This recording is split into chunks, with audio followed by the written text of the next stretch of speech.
सुक्ति ग्रंथ अध्याय 7 व्यभिचारिणी से सावधान। पुत्र, मेरे शब्दों को याद करो, मेरी आज्ञाओं को अपने हृदय में संजोए रखो। मेरी आज्ञाओं का पालन करो और तुम जीते रहोगे।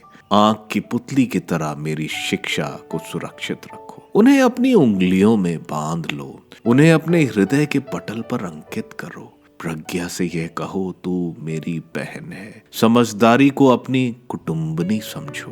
वे तुमको परस्त्री के चाल से, व्यभिचारिणी के सम्मोहिक वचनों से बचाएंगी। एक दिन मैंने अपने घर की खिड़की से अपने झरोके से बाहर झांका। मैंने भोले जवानों की भीड़ में एक नासमझ युवक को देखा। वह नुक्कड़ पर गली में घुसा और उस स्त्री के घर की ओर आगे बढ़ रहा था। उस समय दिन का प्रकाश धुंधला रहा था, रात का अंधेरा गहरा होता जा रहा था। वह स्त्री वैश्या जैसे कपड़े पहने निर्जल होकर उससे मिलने आई। वह चंचल और उछकल है और उसके पैर घर पे नहीं टिकते।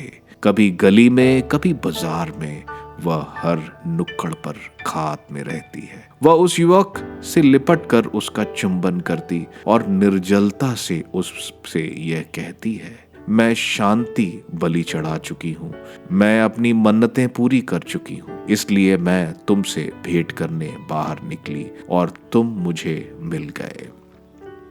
मैंने मिस्र की रंगीन छालटी से अपना बिस्तर सजाया है। मैंने अपनी शैया को गांधरस अंगरू और चारचीनी से सींचा है। आओ हम सवेरे तक रमण करें, प्रेम का उत्सव मनाते रहें। मेरा पति घर पर नहीं है, वह एक लंबी यात्रा पर बाहर है। वह रुपए से भरी थैली लेकर चला गया और पूर्णिमा तक नहीं लौटेगा। वह मीठी मीठी बातों से उसे पथ भ्रष्ट करती है। वह सम्मोहित शब्दों से उसे बहकाती है। वह तुरंत उसके पीछे हो लेता है, बैल की तरह जिसे कसाई खाने ले जाया जा रहा है, हिरण की तरह जो फंदे पर पैर रखता, जिसका शरीर बाण से भेदा जाता है, पक्षी की तरह जो चाल की तरह उड़ बढ़ता और नहीं जानता कि उसे जीवन से हाथ धोना पड़ेगा। पुत्र, मेरी बात सुनो, मेरे वचनों पर ध्यान दो। तुम्हारा हृदय उसके मार्ग पर ना चले, तुम उसके पथ पर मत भटको।